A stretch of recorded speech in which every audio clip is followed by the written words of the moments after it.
नमस्कार। आज हम बात करेंगे चुंबकीय क्षेत्र व चुंबकीय बल के बारे में।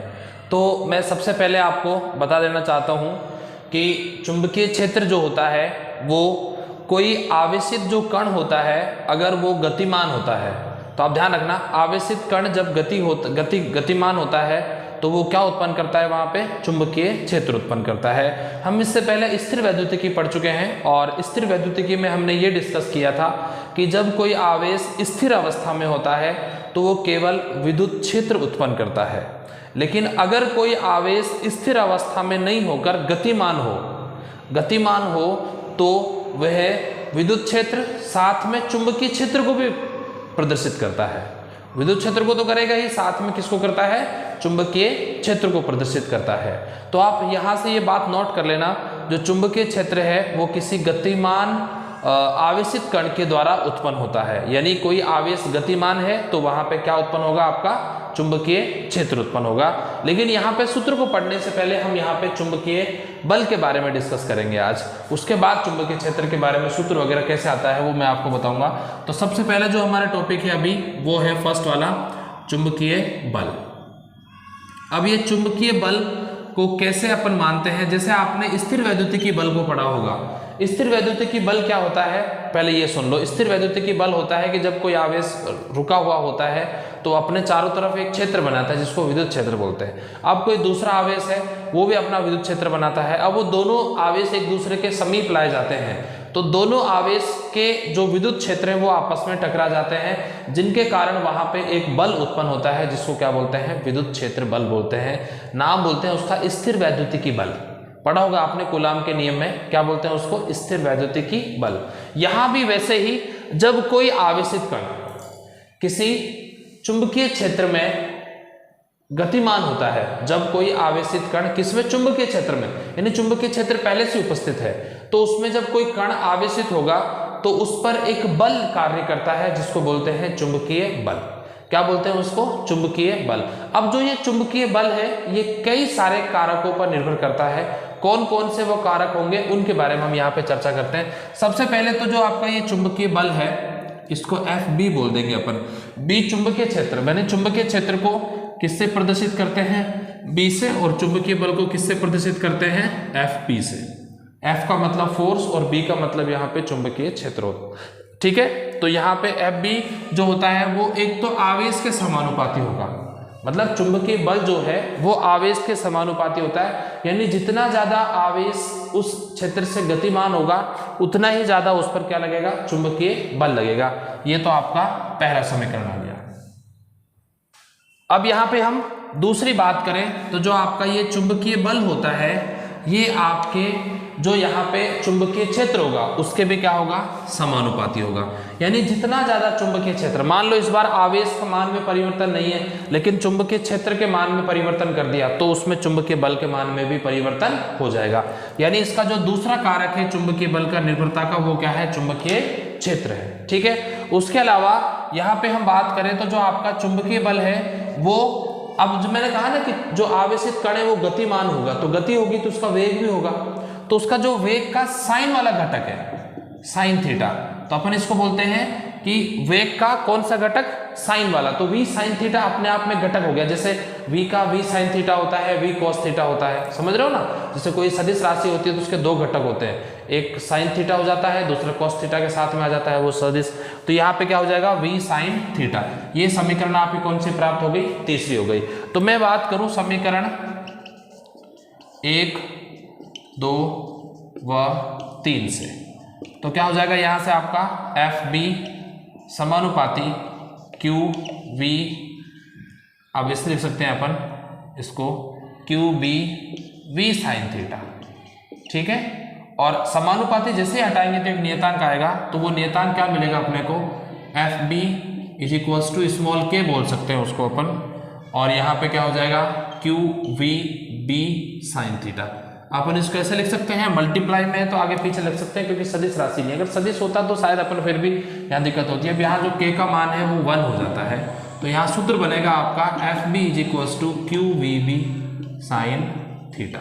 ये क्या होता है आपका चुंबकीय बल होता है। चुंबकीय बल का मान यहां से निकालते हैं अपन QVB sin थीटा। अब अगर हम इसका सदिश रूप देखें तो इसका जो सदिश रूप होगा उसके लिए बात करें तो FB के ऊपर सदिश लगाएंगे और क्या हो जाएगा QV के ऊपर सदिश क्रॉस B सदिश। तो यहां से एक चीज क्लियर हो जाती है और वो चीज ये है कि जब क्रॉस आता है, क्रॉस प्रोडक्ट, जब क्रॉस को हटाते हैं तो साइन आता है और साइन को हटाएंगे तो क्रॉस आएगा। वो तभी आएगा जब दो राशियां सदिश हो। अब B भी अपने आप में सदिश राशि है और V भी अपने आप में सदिश राशि है। अब यहाँ पे मैं ये लिख भी देता हूँ आपको कि जो ये Q है इसको बोलते हैं आवेश, जो आपका B है इसको बोलते हैं चुंबकीय क्षेत्र। क्या बोलते हैं इसको? चुंबकीय क्षेत्र। और आपका जो V है इसको बोलते हैं वेग, और V sin थीटा को अपन बोल देंगे वेग का घटक। क्या बोल देंगे इसको? वेग का घटक। ठीक है। और यहाँ पे जो आपका सबसे ऊपर FB है उसको बोलते हैं अपन चुंबकीय बल। ये क्या हो जाएगा आपका? चुंबकीय बल हो जाएगा। तो मेरा कहने का मतलब ये है, तो आपका ये कौन सा हो गया? चुंबकीय बल का सदिश रूप हो गया। ठीक है। अब यहां से इसकी दो स्थितियां बनती है। अगर मैं आपसे बात करूं तो दो स्थितियां कौन सी बनती हैं? अगर हम यहाँ पे बात करें इसके लिए तो दो स्थितियां अपनी कौन सी बनती हैं वो हम देख लेते हैं। यहाँ पे एक तो बनती है कि मान लीजिए थीटा इक्वल्स टू 0 डिग्री हो। पहली स्थिति तो फर्स्ट है, ये अपन बोल सकते हैं केस फर्स्ट। तो ये है कि theta is equals to 0 degree हो। तो यहाँ पे क्या बनेगा?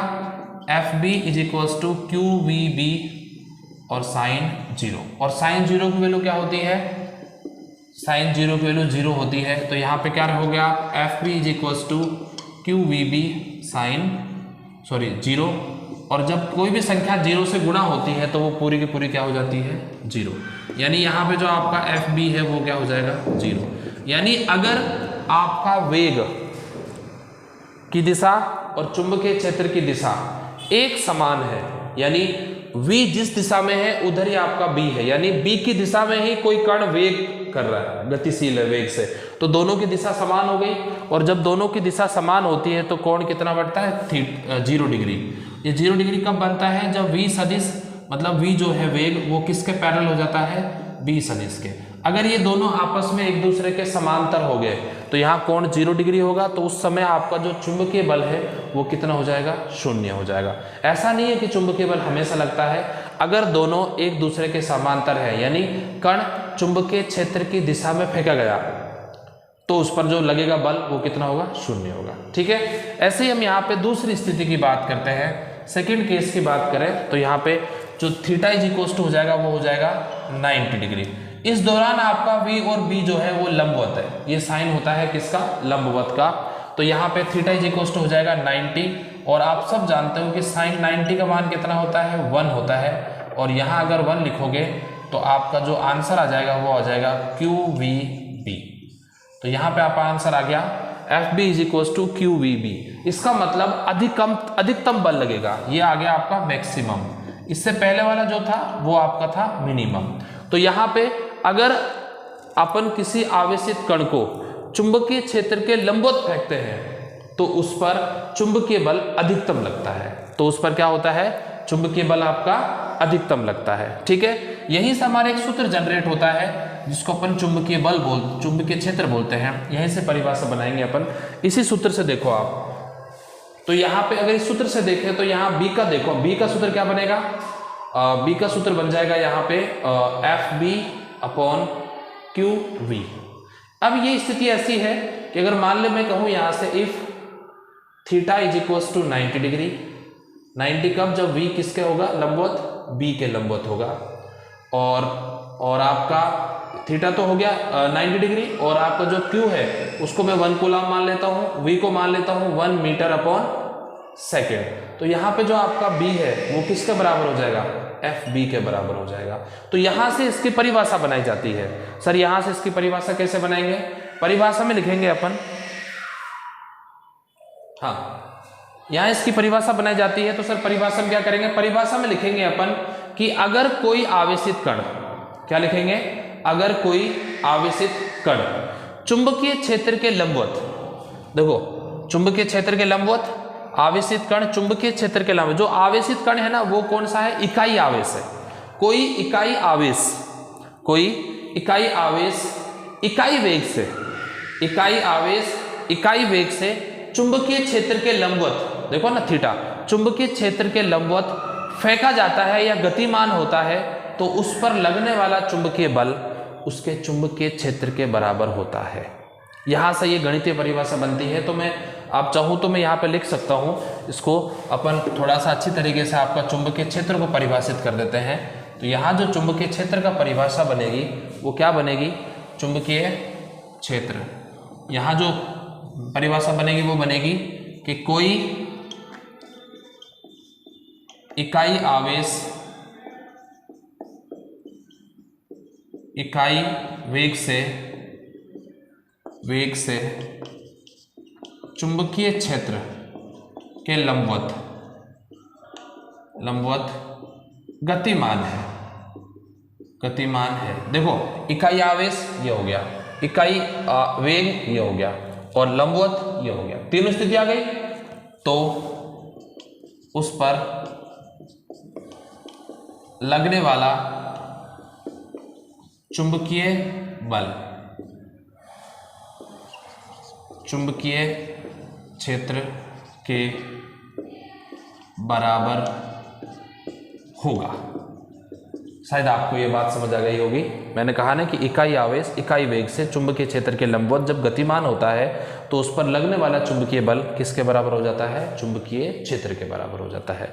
इसके बाद हम इसका मात्रक और विमा की बात करें तो इसका देखो मात्रक, देखो बेटा मात्रक होता है एफ बी की बात करें तो ये न्यूटन, और क्यू की बात करें क्योंकि सूत्र तो यही है ना, ये सूत्र बन रहा है इसका भी यहाँ पे। हालांकि बी का सूत्र एक नहीं होता, स्थितियां बदल जाएंगी, बी के सूत्र बदलते जाएंगे, लेकिन मात्रक और विमा हमेशा सेम रहती है। तो इसलिए मैं यहाँ से इस वाले सूत्र से इसकी मात्रक और विमा निकाल लेता हूँ। तो एफ बी का हो गया न्यूटन, चार्ज का होता है कूलाम और वेलोसिटी का होता है मीटर अपॉन सेकेंड।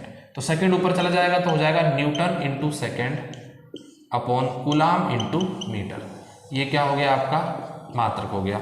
और यहाँ से अगर अपन विमा की बात करें तो देखो न्यूटन का होता है m1 L1 T-2 और सेकेंड का होता है T1 और कूलाम का होता है A1 और T1 और मीटर का होता है L1। देखो L1 से तो ये L1 कैंसिल हो गया और T1 से ये T1 कैंसिल हो गया, A1 बचा, इसको ऊपर लेके चले जाएंगे। तो यहाँ से जो सूत्र बनेगा विमा बनेगी तो आपके देखो m1 बचा, इधर L खत्म हो गया तो L नॉट आ जाएगा, इधर T-2 बचा आपका और ऊपर जाएगा तो A-1 बचा। ये क्या हो गई आपकी चुंबकीय क्षेत्र की विमा हो गई, ठीक है। और ये क्या हो गया मात्रक। इसी को बोलते हैं बेटा टेस्ला। क्या बोलते हैं इसको, टेस्ला। टेस्ला को अपन किससे रिप्रेजेंट करते हैं, कैपिटल टी से। तो यहाँ पे ये बात भी ध्यान रखना कि चुंबकीय क्षेत्र का जो मात्रक होता है वो क्या होता है, टेस्ला होता है, और इसकी जो विमा होती है वो होती है m1 L0 T-2 A-1। ठीक है, आज के लिए बस इतना ही।